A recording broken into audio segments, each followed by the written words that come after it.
Greetings and salutations, kinfolk, frequent flyers, travel hackers, and other trash. This is Tommy Danielsen reporting live from California. Lovely Sacramento area with a balmy 102 degree here today, and I'm joined. I'm here to join today by David Feldman, who's in Southern California. So it's an old West Coast crew this week. How's it going down there, Dave? Nice and chilly at 94. 94, yeah. So you've got like a whole Alaska thing going on down there. Yeah. Beautiful. Sorry, guys, for not having had a lot of time to do these streams anymore. So it's been very, very, very infrequent. I actually looked at it and talked to Rudy this morning. He's out Rudy is on is in Europe on assignment in Greece. He's got a very early in the morning. He has to go take out to an island with some girls. So. Is that, should we call that an assignment? You know, it's a tough work. Somebody's going to do it. There you go. All right. So, but there has been, it's even if we haven't been on the air a lot lately, it's not like there hasn't been a lot of stuff going on. So we're going to start, I think that with the biggest news of the week is that Southwest is changing their business model completely. It's been a lot of buzz about it for a while, but this is kind of for those who don't know, but Southwest has been the most profitable airline in North America, which have consistently up into the pandemic had gone, I don't know, their entire life existence almost, profit after profit after profit after profit. There hasn't been a loss until the COVID came along. And they have been struggling a little bit to come back from the COVID more than the other guys. So why is that? And now they've got some new big owners who wants to shake things up. So what are we seeing so far on the investor calls today, right? We're going to go to Gary because, he's covering it pretty good. So as everybody knows, the basic Southwest product has been 2 checked bags for free up to 50 pounds and, free seating whenever you want to go, whenever you want to do it and whatnot. There are ways to kind of get to board earlier, which is an ancillary thing, but not really a big moneymaker for sure compared to what the other guys are offering. And now, seat assignment is a big thing. So what do we think about that, David? What do you think of the news you heard this morning? There's a couple of things going on there, that you brought up, Tommy. I mean, one of the things is that Southwest under a lot of investor pressure. They've been able to bat it off for years, about things, like not having basic economy or not charging for checked bags, but they're under a lot of investor pressure right now and they need to be seen to be responding to that. At the same time, you're right about them having some struggles post-COVID. I mean, one of the things is that, and your regular listeners, and FTU attendees will be well aware of this. But Southwest has a very undeserved reputation for supposedly being a low-cost carrier, and I don't mean that in a derogatory way. I mean that in the sense of your average person on the street thinking that they're a low-cost, a low-fare airline. And the truth of the matter is, as most FTU's attendees would know, half the time you look at a Southwest fare, compare against one of the majors, and Southwest more expensive. That's how they've made money. But by not advertising their fares on comparison type sites, people just go to southwest.com, they buy a ticket, they don't even think about the fact that maybe they're actually paying more than they should do. The other thing is that, they've had a good reputation. The staff are friendly, the agents are friendly, people who fly them generally have a good time. There hasn't been a lot to complain about if you're a Southwest flyer. Since COVID, though, what's happened, I think, is that people had the general makeup of regular flyers has changed. And I think that people have become more aware that Southwest hasn't been as competitive on the airfare front compared to other airlines. I think that's part of the reason they're struggling, amongst quite a few other things. But, also in terms of getting their schedule back up to where it was before, they got away with a lot of inertia beforehand. The announcements today, very light on detail, but I think that Southwest has really tried to resist doing a full, move to copy the legacy carriers, with full assigned seating and basic economy and check bag fees and things like that. I think this is it's a bit of a halfway measure. They're looking to see how they can increase some ancillary revenue. without necessarily completely upending the way Southwest does things. But what's interesting is, and I think Gary's highlighted it there, as I saw on the screenshot you've got in his article, but in the call, is that Southwest highlighted that their customer research is showing that the customers that aren't flying Southwest, the single biggest reason for it is that people detest the open seating. People detest the open seating. People detest the scams going on that people use to game the open seating, and even the people that fly Southwest. They're not that keen on open seating as much as they used to be. Probably because of the scamming that goes on. I think Southwest sees a revenue opportunity here. They also see an opportunity to capture some of those customers that simply don't even consider them because they won't consider them because of the open seating policy. They've sort of made clear that they're not planning on changing the free bags. It's a competitive differentiator for them. They'd probably be silly to mess that up right now. Look, we'll have to wait and see what the detail entails, but it's probably not a negative for anybody other than the JetBridge Jesus type people. Yeah, I think that's been kind of the general consensus of everything that I've read today. But I would like to add a couple of things that people are not mentioning. So you mentioned the two differentiators that they don't charge for checked bags. They don't have any fees at all. Like if you want to change your flights, if you want to get a credit, or you want to cancel up until 10 minutes before departure or 5 minutes or whatever it is, that kind of stuff. So that has actually changed. That, I think, is the big differentiator that they had. When I had a last minute thing, if I had a meeting that I had booked, and I was, as a business traveler, or if I was, kind of speculatively booked, saying that I have a meeting and I'm trying to confirm another meeting, so I'm booking to hold a flight because I can easily book it with Southwest because I will get my money back as a credit. And second, also, it's typically what Melinda and I do, who live in Northern California. Southwest is the king of the castle here, and you might not think that they are the cheapest all over the place, which is definitely true for longer haul and things like that. But internally in California, it's very easy to find $39 tickets. So we might speculatively buy, when they're having a sale, a trip to Hawaii for $79, or to SoCal to go to dinner for $29, or no, it's not $29 anymore, like $39 or $49. And we would know for sure that money, just if we have to cancel, we can do that until the day of departure, until departure, and then bank that money to use it later as frequent flyers. That flexibility is something that all the airlines copied during the pandemic. And that is a big differentiator, the biggest differentiator, I think, for somebody like us who rarely checks bags. That's a big differentiator that everybody now offers here in the U.S. If you buy a ticket on United or American or Delta or Alaska, it's the same thing. You still get a credit back to you still have the same flexibility, except for the very, very, very cheap tickets to do that. And I think that's something that people have not mentioned today, and I think that's one of the reasons they're struggling. And the second reason they're struggling is obviously they got rid of a lot of pilots. And with the 737 MAX problems, and they have also they aren't really ramped back up to where they were. They're now riddled with huge costs. We'll get to American in a second, which their business looks even darker than Southwest. So let's talk about how they're going to solve this seat assignment situation, right? So when you buy, so they have 4 different types of fares.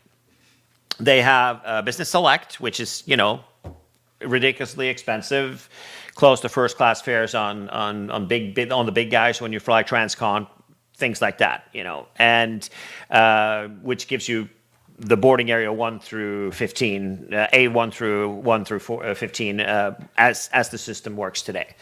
They will now get Economy Plus on board, right, and included in the fare. Then the second most, so then they have the flexible fares will also get seated in the same way. So it's kind of the same thing without the early boarding and things like that. It's the preferred fares, the fully refundable stuff. Then they have their Want to Get Away Plus fares, which will be able to choose the seats earlier. And then you have the Want to Get Away fares, which are the cheap ones, which you can only choose your seat at check-in.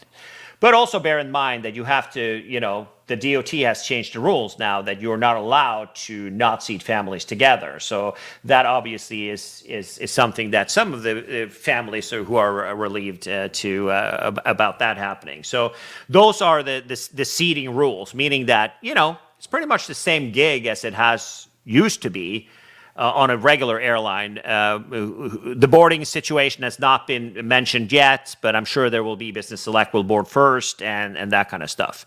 And I don't see that's really the problem is that Southwest uses a long time. It's not an advantage to let people go on board and sit whatever they want. That will make sure that so at 737-700, a turnaround time for that on SAS or a European carrier, or the 800 for Norwegian or Ryan or somebody like that, is 25 minutes. Southwest has never turned around a full 737 in anything close to that. So that's something that's good for the consumer. Now, Southwest has always been very simple. If you are a Southwest flyer, you know how it works. But like you said, they said today that 86% of potential customers prefer assigned seats, and 80% of current customers prefer assigned seats. Do you believe it when they're saying that? Yeah, I actually do, because Southwest, even if you're a Southwest flyer and you're okay with the way Southwest works, and you've learned how it works and you're cool with it, it's great when things go well. When flights are on time, when you don't miss a connection, anything like that. But when things go wrong, your flight is canceled or you miss a connection and all the rest of it, and all of a sudden, you're not, A25 anymore or whatever it might be, but, you're C52, the reality is now you're screwed. Right. And you don't appreciate that. And regular flyers, particularly business travelers, do not appreciate that. And when things go wrong, they miss a connection, something like that, that is when they get reminded about how much the open seating approach sucks. So I'm not surprised at all by those numbers. And especially the potential customers, what is it? 86% of potential customers are avoiding Southwest because of that. And, 80% of existing ones. Yeah, honestly, I don't think the open seating is as attractive to people as it used to be, because I think even the people that haven't had issues, they're over the scammers. Right. Well, I think that to an extent, I agree with that. But I think that what people are kind of, in the situation when there's irregular operations or you change your flight exactly, you're going to be in a middle seat on United also, if those are the only seats that are available. But I do think that from an operational perspective, I think that what the elephant in the room here is that Southwest is not a smooth operation. They are slow as hell, and the chances that they're going to be 15 to 25 to 30 minutes late is much higher than any other airline, mostly because of the boarding process being very tedious. And you have a guy who everybody boards, you board and somebody stops in row 2 and you want to get your bags up, and then the whole thing stops. There is a method to the madness. You have the elites going on board first with the other guys. They have done it before. They know exactly what's going on.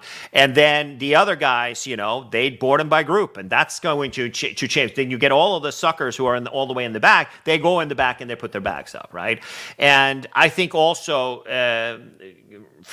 since Southwest has checked bags for free, and I don't think that's going to go away anytime soon, because that's the only differentiator. Bear in mind that if you take away all these things that people are used to, the reason to fly Southwest, it's not a rock and roll experience. Not that any of the domestic carriers are, but there has to be some sort of a feed or some sort of an incentive to do it. And the two check bags, it's like people don't they hate being nickel and dime, and that's why Southwest up to the pandemic, Southwest was the airline in America that transported the most passengers.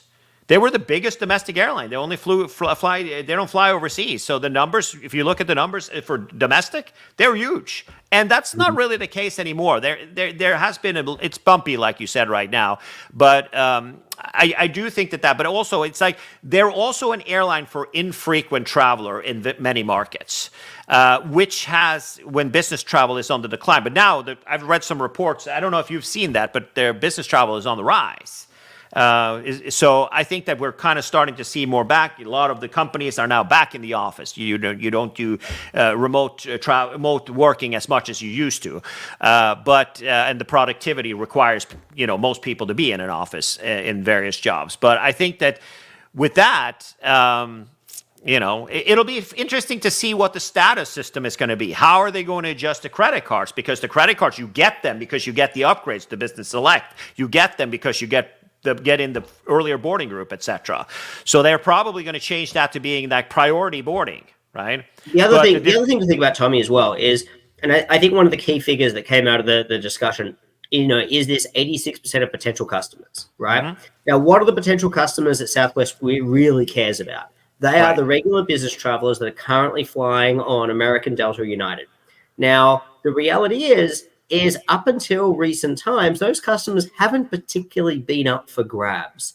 But with the product devaluations within the legacies and including within the loyalty programs, the fact is, if you are a regular business traveler on Delta, American, or United, the experience is definitely, at best, it is no better than it was a few years ago. Most would say it's worse. Upgrades are very, very few and far between. The elite experience is pretty poor. About the only thing that regular business travelers on the legacies will say is a positive is they have access to extra legroom seating.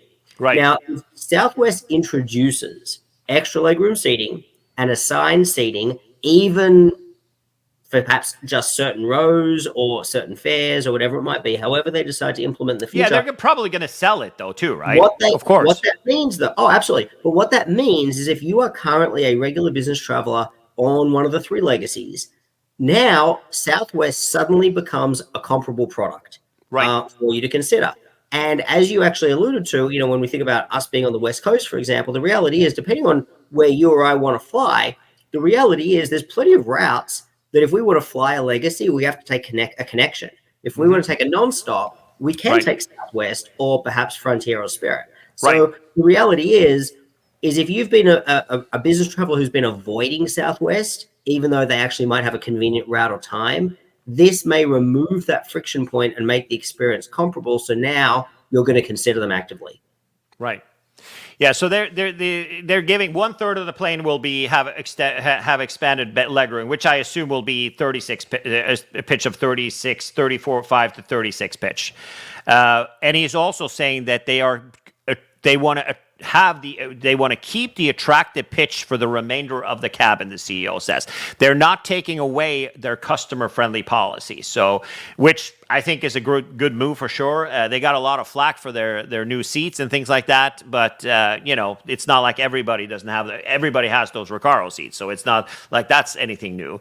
And let's go back into the revenue piece of things, and we're talking about. We are seeing the red eyes coming for the first time. So Southwest, for those who don't know, Southwest are not utilizing their planes for a big part of the day, and which is kind of crazy. Not a big part of the day, but probably 15 to 17% of the day. Probably on average 20% of the day planes are parked, while all the other guys are doing them around the clock, except for maintenance. So that's changes. How do you think that's going to work out? Look, Southwest has always been impeded by their legacy systems. Their tech systems. And as we saw with their meltdown, during the holidays, that's been what's impeding their ability to fly red eyes. Now they're starting to overcome some of those tech limitations. Now they're able to fly red eyes, which opens up flight frequencies and route availability at times when customers do want to fly from certain origins, certain destinations. Yeah, obviously that increases aircraft utilization. There's commercial benefits there to Southwest as the airline. But really what you're seeing here is they're overcoming some of the tech limitations. So when you look at all of this in combination, what you're seeing Southwest acknowledge the fact that they have been different to the others for lots of reasons, not all of which has always been deliberate. And they're trying to address, basically differentiated aspects that have actually been a disadvantage for them. Right. I think that sums it up pretty good. All right, so that was a long analytics, and I think that ultimately it's going to be good net for them but I think that it's extremely important that they don't get tempted to do the bags, that they don't get tempted to do this and that. The system they have in place, I think that operation wise, as Gary correctly says here, they're literally going to increase their fleet by 30%. Or 25% without buying a single airplane by doing red eyes, right? And that obviously is a big deal. All right, so let's move over to the other of the terrible three, if you will, which is Delta Airlines, and they came out and apologized today, or yesterday, actually. That is. Look, Delta's pretty simple, Tommy. Delta has never done well when things go wrong. Delta is a perfect example of an airline that when things go right, despite the fact that you have to, if you want to fly from Sacramento to LA, you have to connect to Atlanta. I mean, besides that aspect of their operation, the truth of the matter is when everything is going right, Delta's great. The cabin crew actually enjoy being there. They actually provide service. They're not hiding in the galley, bitching and complaining about the company all the time. They occasionally actually smile, or more than occasionally. Oh, you were on that flight. I remember that. Yeah. The truth of the matter is that there's a reason Delta's been able to command a revenue premium because generally speaking, the experience is better. However, the reality is Delta's tech isn't as good as they think it is. Their planes are old. And their ability to be resilient when things go wrong in regular operations is probably the worst in the entire country. With the exception of Southwest last holidays. The truth of the matter is it isn't about this CrowdStrike issue. Every time there's been an issue, computers go down, snowstorms in the Midwest, almost, every 18 months or something, it seems, if you take out the COVID time, there's been some kind of major meltdown where Delta basically goes offline for 72 hours for everybody. And if you're unlucky enough to be stuck in Minneapolis or Detroit or wherever else, or Salt Lake City, you're screwed. This one seems to have just gone a little bit longer. And the reason Delta looks particularly bad this time is that the initial outage affected everybody, but everybody else recovered pretty quickly. What this did, though, is it messed Delta up like every other outage has messed Delta up. But because there's this compare and contrast with everybody else's ability to recover, Delta looks worse than they would normally look if it was just their computers going down. Right. Yeah, and also, I mean, we don't have a lot of regulations here, so there's really no incentive. I mean, if this happened in Europe, I mean, it would be catastrophic cost-wise for an airline, right? They have to be on the ball and they have to invest, or it'll cost them hundreds of millions of dollars. Outside of regulation, Delta has no incentive to particularly care about recovering with customers, because the reality is the way the Fortress Hub system works in the US, Delta is the most Fortress hubbed out of all the three legacies.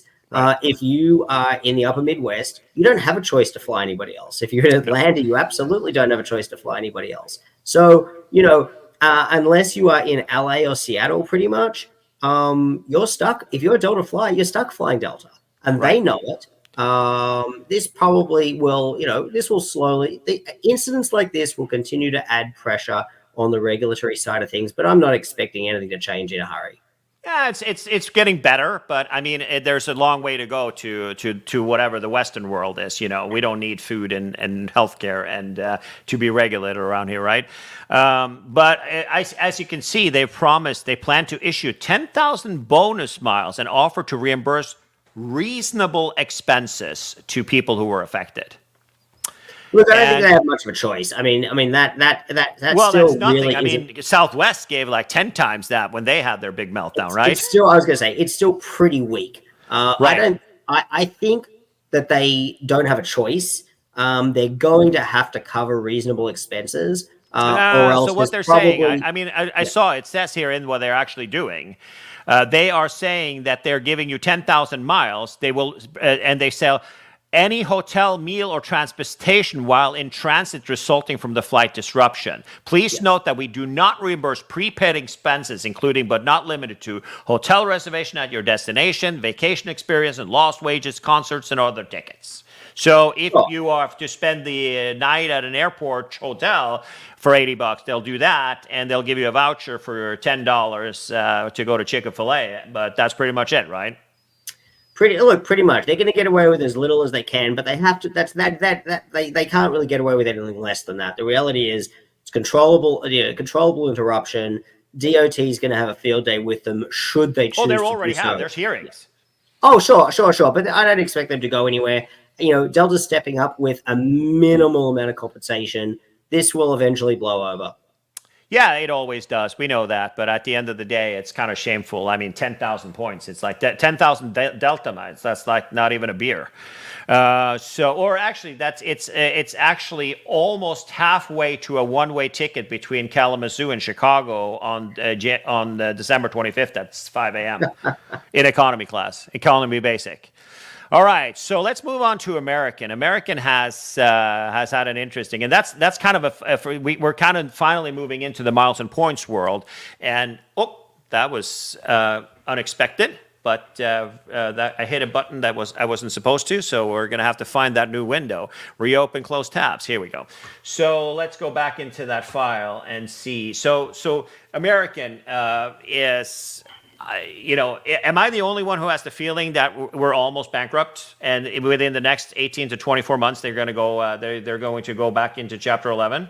I think it's an even money bet. I think it's I don't want to say it's a certainty, but I think it's at best for them. It's an even money bet. It's a question of timing. Right. Look. I think there's still a decent possibility they'll avoid it. The problem for American though is I think they could avoid it. I don't think they're imminently having to go to Chapter 11 anytime soon at all. The problem for American, however, is if they don't do it, then they're going to continually remain at a structural disadvantage to their competitors because they're saddled with an incredibly high cost base because they messed up their previous Chapter 11 exit. That's the problem. So until they correct it, yeah, I think Chapter 11 is avoidable for American if I had to put $100 on it. But the truth of the matter is they'll never be competitive unless they go through it and they totally clean house and restructure properly. They messed it up last time. They need to do it properly. That's the cynical answer. If they actually want to come out and actually be competitive, truly competitive going forward with United and Delta. Will they choose to bite the bullet and do that? I don't know if they're going to be that brave to do so, but they may be happy just to saddle along and be an uncompetitive competitor. Yeah, I feel so. So it's just over 10 years since the last chaos and the last round of restructuring, and if we dive into the numbers here, like really quickly, add into the numbers for the quarter, we're seeing that. The revenue is up, but profits are down by 46%, and that right out of the now we're talking through June, and we've got the next quarter up is obviously the most profitable quarter of the year, but they're down significantly from last year by only earning 43% down for earnings from last year. And they're making a hell of a lot less revenue per seat. So to me it looks pretty bleak, to be honest with you. And their shares are down 44% in a year, which is a lot for a major corporation, obviously. And looking at the where the actual costs are, let's talk about that for a little bit. If we're seeing with the labor increase, so the labor increase is, the total operating cost increased by 8.9% year over year to 12.95 billion, with the expenses of salaries, wages, and benefits growing 8.7% to 3.95 billion. So that is it's a staggering number that they have raised the cost on labor that much. And that's obviously, we haven't seen into the new agreement they have with their flight attendants. It's not taken into effect yet, but the pilots have. So this is the pilot increase, which is $800 million extra per year that they have to pony up. So can they afford to pay these salaries that we have out here? Look, look, I think we can get lost in the weeds on this. I think there's a couple of bigger, higher level takeaways that are important. And it's a good question. It's a good question. I don't know the answer to that. The truth is they've got plenty of cash flow. Which is why I made the earlier comment that they probably, there's no immediate imperative for them to jump into Chapter 11. I think that they could probably survive without doing it, even over the next couple of years. But there's a strategic advantage should they choose to go down that path. Right. I think the two big takeaways to think about is this. Their share price, I just looked it up now, what is it, $10.60 right now? I mean, It pretty much hasn't been this low since COVID hit, in the first quarter of, at the end of the first quarter of 2020. But if you exclude that, it's catastrophic. If you exclude COVID, it is absolutely catastrophic. The second thing, though, is the bigger takeaway from the earnings call is their outlook for the following quarter. It's pretty much disastrous, but you can, again, these revenue figures are highly deceiving. And the reason for that, because you can get lost in the weeds, is such a large portion of Americans' revenue figures is related to loyalty program revenue. Now, the issue with that is it's all creative accounting. And the reason for that is because, yes, they make a ton of money from the credit card deal, but the money that comes in from the credit card deal, in simplistic terms, when the dollars come in from the bank, those dollars are split into two buckets. Some of it is recognized immediately, and the other half of it is deferred, and it's deferred for 18 months, 2 years ish, and then recognized down the track when the points are redeemed. Now, besides the fact that there's points devaluation and redemptions cost more than they used to and things like that, but then there's questions about how much availability for redemptions they open. There's a lot of management levers available to massage the volume of revenue being recognized from redemptions. And that all just goes into the general passenger revenue bucket. So when you look at these figures that they quote in their quarterly reports in terms of passenger revenue, especially with American, such a large portion of that money that's reported as passenger revenue, it's actually loyalty program redemption revenue coming from the deferred account, which is totally massageable by management assumptions and the levers that they pull. So it's not a true recognition of how much revenue are they truly making in this quarter from people flying and buying air tickets. Right. Well, we know that without selling credit card points, it would be over a long time ago. But sure, and that goes without saying, especially with American. Right. And specifically American, because they have chosen a strategy that's, if we were to talk about, let's just get into it for like a 30-second thing, because we've discussed this earlier to death about their marketing channel, their sales channels and all that stuff, that they eliminated the entire sales force and they did all sorts of interesting things in that, which obviously has been completely crazy. Now that they've cleaned house and they've done a completely 180 on that, you think that that's going to be enough to kind of entice business traveler, or do you think that the loyalty points system is still going to be unattractive to people who are road warriors and don't spend a lot of money on a credit card? Look, the sales issues. If you accidentally chop off your leg with a chainsaw, you're better to apply a tourniquet at some point than just giving up and saying, well, I chopped my leg off, I'm just going to bleed to death. Even if you wait a little bit, at some point, you're still better applying the tourniquet. Now, the problem is, it doesn't change the fact that you chopped your leg off. And it's a big exercise to go and get a new prosthetic leg attached and, all the rest of it. So I think that's the situation American finds themselves in. They basically told business travelers to, take your business elsewhere. They've recognized that was a mistake. They're stemming the bleeding at this point. But in terms of winning back the business, I think that that's going to be a long road ahead for them to get back to where they were before.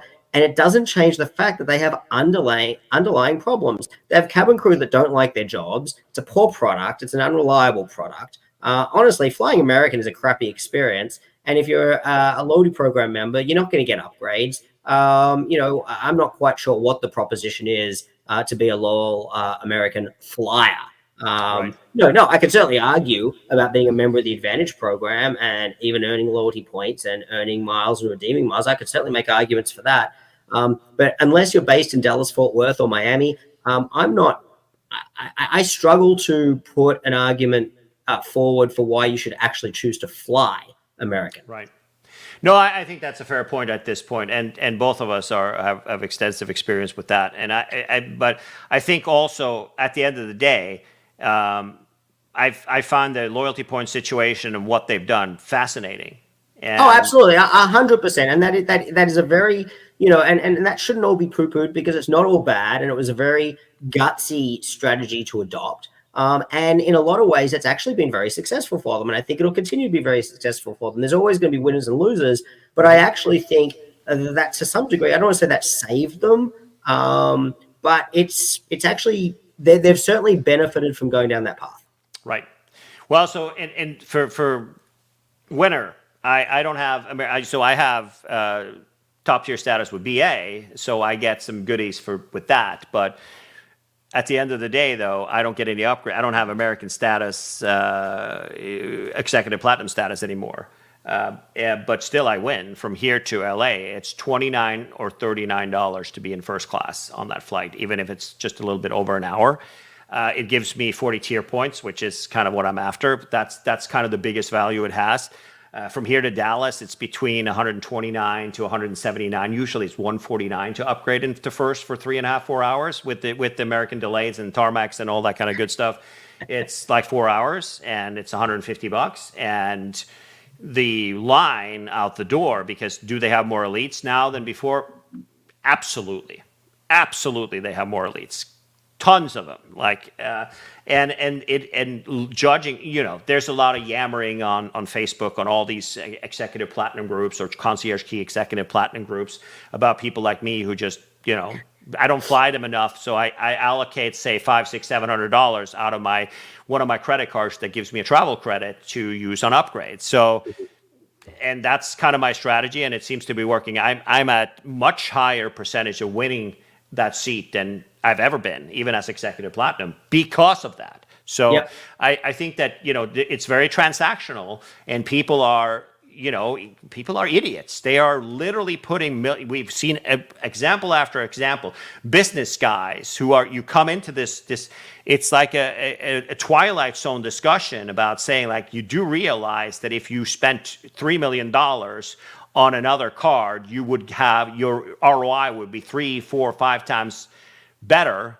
It's like, you know, I like American miles. I want my American miles. And I am executive platinum. I was never executive platinum because I only flew them 2 or 3 times a year. But now I have these miles. And when I retire, I'm going to use them then. It was like, dude, when you retire, they're not going to be worth squat. It's like, you know, I'm going to buy a lot of Zimbabwe dollars. And then when Mugabe is dead, I'm going to spend them. Yeah. So it's like, you know, come on. But I find it fascinating, and I find it super risky. But the question is, with the move that Southwest is making, Dallas or Texas to begin with has a lot of Southwest flights.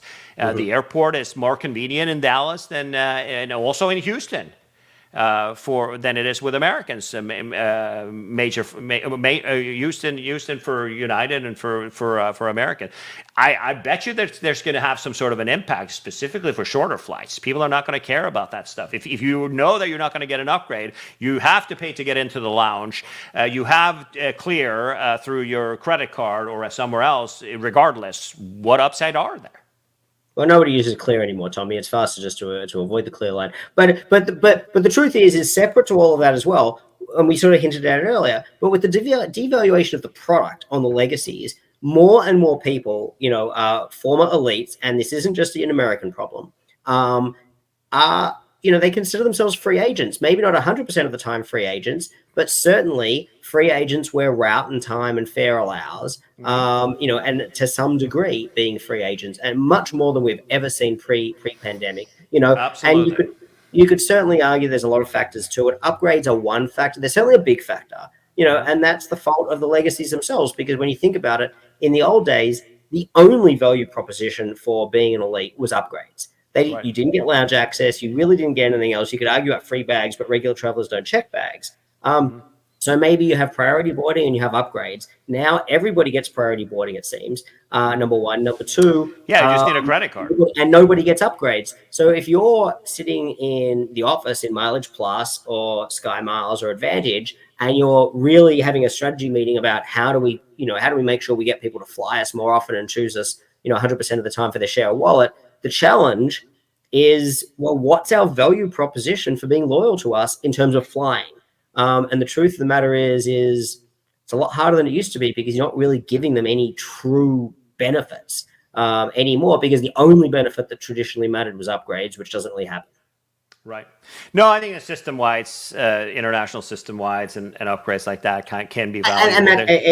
And that's where you have to be thinking about where can you add value on the periphery, but it's changing people's mindset, because the people that right. consider you it have all a about completely upgrades, with American, which is unique for American. You have a completely new type of customer. You have Billy Bob Dinglepants, who has 2 million or 3 million loyalty points because he puts his trucking company. He puts 2 million gallons of diesel on his card and earns 1 mile per dollar spent instead of 5. And he all of a sudden beats all of us. And he just flies to Cancun with his wife once a year. He goes to his for training once a year in New York, and then he goes to Florida once a year to visit the in-laws. That's how much he flies, which is great because it really doesn't put a lot of strain on the upgrades or the travel experience. You have a useless executive platinum. I would love to see the numbers on how it actually works out and stuff, and to talk to somebody, frankly, even with an NDA, to kind of figure out what the story. I find it's really, really fascinating, and I think that it's super gutsy. But as you said, in the situation we are now, the financials think of how bad it would have been if it wasn't for Advantage right now, and they are so much more vulnerable than the other two. So I think 100% on all of that, and the Advantage changes have definitely put them in a position where they could get away with things. There's people much smarter than I am to decide whether they could get away with it indefinitely or not. But I think that until we see a major change of management, or at least a major epiphany at the management level of American, I think they're just going to continue to plod along and be the poor performer in the industry. Yeah, I'm not going to hold my breath on either one of those things. So there you have that. All right, a couple of quick shots. I am going to go into this thing again. It's so long since I've used this portal. We used to do this once a week. Now it's been, like I said, 3 months. I'm sorry, guys, but so we don't have a lot of people showing up today, but the good thing is that it'll be out there for everybody to see later. And then we got to do this, and we got to do settings, and we got to do, let's see here. So have you been following the Farnborough Air Show at all, or a couple of things came through the timeline? Second generation of Q suites are coming out. Say that again? Oh yes, I did see that. Right. So how do we feel about that? Look, was it necessary already? Look, they're not going to be delivered tomorrow. No, that's true. You still have a ton of Qatar planes that are still the former generation. So I find it a little bit comical that the chances you're going to be, if you're on 777, the chances are, or I don't remember exactly, or the 787, you're definitely not going to be in a Q suite. So and I find it comical that, we're coming to new business class. Well, guess what? Half of your fleet is not upgraded yet. Look, it's like United with Polaris, right? There'll be 3 generations of seat further down before the original Polaris refit is completed. So yeah, that's also another pathetic thing, but this is kind of even worse because United has a ton of planes while Qatar really doesn't. So let's go back and a quick shot here. I saw and also Jamie messaged me this morning about the Hyatt-centric Delfina Santa Monica. It used to be a Le Méridien, kind of dumpy. It was actually quite a bit of dumpy. The reviews, if you go to Marriott website, it's kind of gross. It's been a long time since I've been there, and it was bad back then. So, but the good news is that mid-September 2024, they're going to be taking it over, and they are spending. Once the property becomes a Hyatt, it will undergo a $16 million refresh. We will start in the fourth quarter of 2024. So you will actually have a decent Hyatt on the beach. That's kind of cool. Yeah, look, it is. We'll see how it goes. It actually might work out pretty well. I mean, you may find that rates are actually competitive. Santa Monica has some issues going on. There's a lot of some people don't care, but a lot of people are staying away. Right.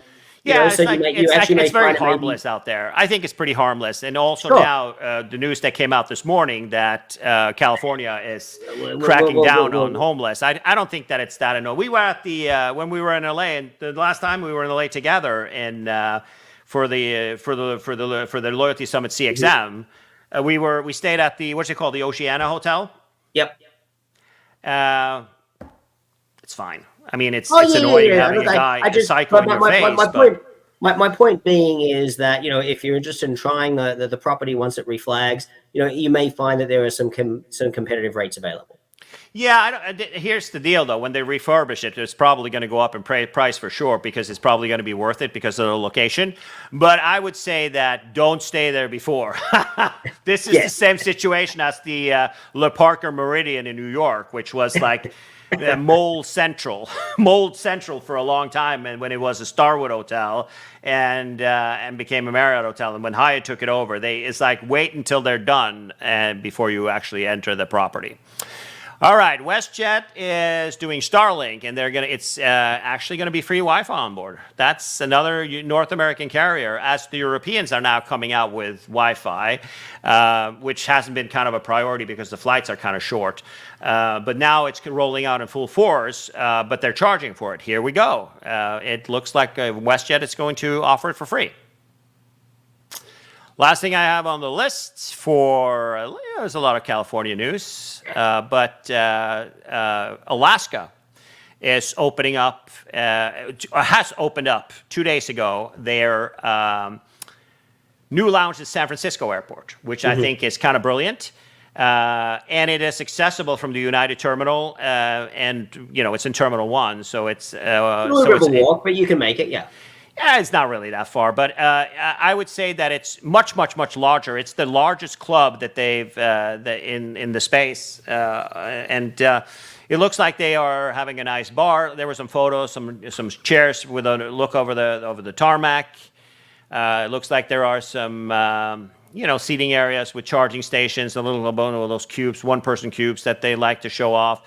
There is a dining area and a buffet. Alaska is kind of pedestrian when it comes to lounging. They got, of course, the pancake machine that they're known for, and some burgers and fries. I don't know if that was for the thing for the event itself. It was an event. So yeah, so it looks like it's another option, meaning that San Francisco has gotten a kind of some good options lately. They have really stepped up. Have you been to San Francisco since the new Terminal 1 opened?